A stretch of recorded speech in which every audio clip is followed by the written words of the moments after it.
आकाशवाणी भोपाल से प्रस्तुत हैं प्रादेशिक समाचार।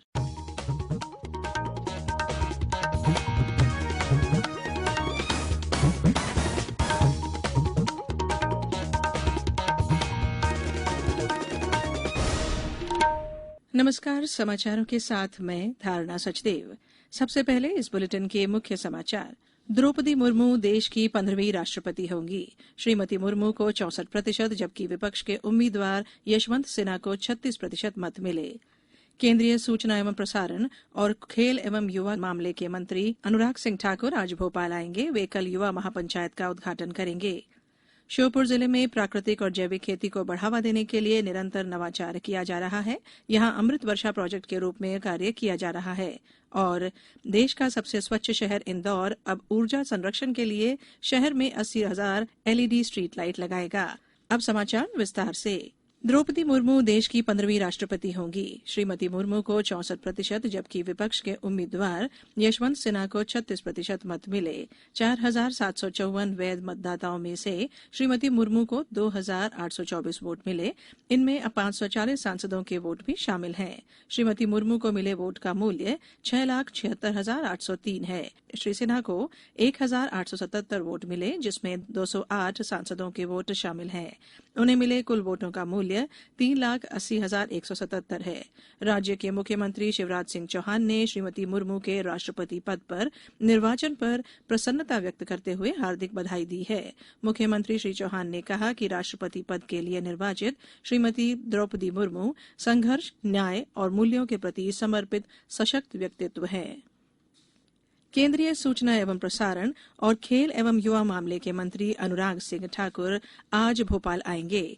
कल 23 जुलाई शनिवार को श्री ठाकुर राजधानी के रविंद्र भवन में महान स्वतंत्रता सेनानी और अमर शहीद चंद्रशेखर आजाद की जयंती पर आयोजित होने वाली युवा महापंचायत का उद्घाटन करेंगे। सूचना एवं प्रसारण और खेल एवं युवा मामले के मंत्री के रूप में पदभार ग्रहण करने के बाद श्री ठाकुर की यह पहली भोपाल यात्रा है। युवा महापंचायत में प्रदेश भर से चयनित युवा और उनके प्रेरक भाग लेंगे। इन युवाओं का चयन राज्य के सभी जिलों में हुई जिला स्तरीय पंचायतों से किया गया है। मुख्यमंत्री शिवराज सिंह चौहान ने बताया कि युवा महापंचायत में इस बात पर चर्चा होगी कि युवा किस प्रकार आत्मनिर्भर भारत और आत्मनिर्भर मध्य प्रदेश के निर्माण के लिए स्वयं को समर्पित कर सामाजिक, आर्थिक और राजनीतिक क्षेत्रों में महत्वपूर्ण परिवर्तन लाने में अग्रणी भूमिका निभा सकते हैं। युवा महापंचायत के संदर्भ में कल भोपाल से चंद्रशेखर आजाद की जन्मस्थली भावरा तक एक बाइक रैली को रवाना किया गया। बाइक रैली में 20 युवा शामिल हैं। यह बाइक रैली राज्य के विभिन्न जिलों के गांव से होते हुए भावरा पहुंचेगी और वहां से चंद्रशेखर आजाद के जन्मस्थान की मिट्टी भोपाल लेकर आएगी। इस मिट्टी से भरे कलश को भोपाल के शौर्य स्मारक में रखा जाएगा। शाला त्यागने वाले ऐसे बच्चे जिनके अभिभावक में से कोई एक या दोनों की मृत्यु मार्च 2020 के बाद हुई है, उनकी शिक्षा निरंतर रखी जाएगी। लोक शिक्षण संचालनालय ने इस कार्य के लिए सभी जिला शिक्षा अधिकारियों को नोडल अधिकारी नियुक्त किया है। शाला त्यागी वे बच्चे माने जाएंगे जो नियमित रूप से 30 दिनों से शाला से अनुपस्थित रहे, जिन्होंने शालाओं में कभी प्रवेश ही नहीं लिया, शाला में एक बार प्रवेश लेने के बाद 8 वर्ष की अनिवार्य शिक्षा ग्रहण नहीं की और 14 वर्ष से अधिक उम्र के ऐसे विद्यार्थी जो शिक्षा के अधिकार अधिनियम के अंतर्गत तो नहीं आते हैं, परंतु अभिभावक की मृत्यु के कारण जिन्होंने पढ़ाई छोड़ दी है। कोविड काल में अभिभावक की मृत्यु होने पर प्राइवेट स्कूल में पढ़ रहे विद्यार्थियों की पढ़ाई निरंतर रखने के लिए मुख्यमंत्री कोविड-19 बाल सेवा योजना में व्यवस्था की जा रही है। मध्य प्रदेश मानवाधिकार आयोग के अध्यक्ष न्यायमूर्ति नरेंद्र कुमार जैन और सदस्य मनोहर ममतानी ने कल आगरमालवा जिले का भ्रमण किया। इस दौरान उन्होंने जिला जेल का निरीक्षण करते हुए कैदियों के बैरक में जाकर उनसे चर्चा की। उन्होंने कैदियों को दी जाने वाली सुविधाओं के बारे में पूछा। इस दौरान उन्होंने कैदियों के लिए भोजन निर्माण, गृह भंडार गृह का भी अवलोकन किया और वीडियो कॉन्फ्रेंसिंग की व्यवस्था भी देखी। समाचारों में वक्त है एक ब्रेक का।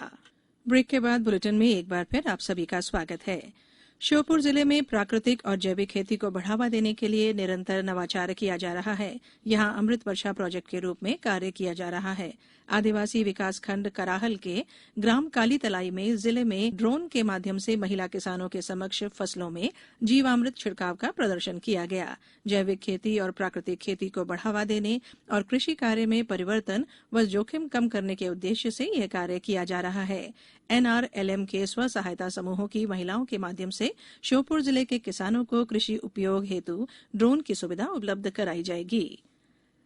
इंदौर नगर निगम ऊर्जा संरक्षण के लिए शहर में 80,000 एलईडी स्ट्रीट लाइट लगाएगा। पहले चरण में 28 वार्डों में पहले से लगी लाइट को एलईडी लाइट में बदला जा रहा है। नगर निगम आयुक्त सुश्री प्रतिभा पाल ने बताया कि इस प्रोजेक्ट पर 30 करोड़ की लागत आएगी। वहीं 5 वर्ष तक इसके रखरखाव में लगभग 25 करोड़ रुपए खर्च होने का अनुमान है। वहीं वर्तमान में लगी सोडियम और मेटल हेडलाइट पर 10 करोड़ रुपए प्रति वर्ष खर्च हो रहे हैं। एलईडी लाइट लगाने से 5 वर्षों में 25 करोड़ रुपए की बचत होगी। वहीं बिजली की खपत भी कम होगी। प्रदेश में कोविड वैक्सीन अमृत महोत्सव के अंतर्गत प्रदेशवासियों को निःशुल्क प्रिकॉशन डोज का राज्य स्तरीय अभियान कल से शुरू हो गया। मुख्यमंत्री शिवराज सिंह चौहान ने भोपाल के जहांगीराबाद स्थित प्रोतिमा मलिक महिला पुलिस अस्पताल में इस अभियान का शुभारंभ किया। इस मौके पर उन्होंने नागरिकों से अपील की कि निःशुल्क बूस्टर डोज लगवाने के इस राज्य स्तरीय अभियान को सफल बनाने में अपनी सक्रिय भागीदारी अवश्य निभाएं। गौरतलब है कि प्रदेश में 12 करोड़ 15 लाख पात्र व्यक्तियों को कोरोना के टीके लगाए गए हैं। वहीं लगभग 5 करोड़ लोग प्रिकॉशन डोज के लिए पात्र हैं। आगामी 27 जुलाई को 3, 17 और 31 अगस्त को और 14 और 28 सितंबर को जन भागीदारी से कोविड वैक्सीनेशन महाअभियान चलाया जाएगा। अब कुछ समाचार संक्षेप में। जिला विधिक सेवा प्राधिकरण डिंडोरी द्वारा ग्राम पंचायत समनापुर में विधिक जागरूकता शिविर और वृक्षारोपण कार्यक्रम का आयोजन किया गया। खंडवा में किशोर सांस्कृतिक प्रेरणा मंच की साधारण सभा कल कलेक्टर अनूप सिंह के मार्गदर्शन में आयोजित हुई।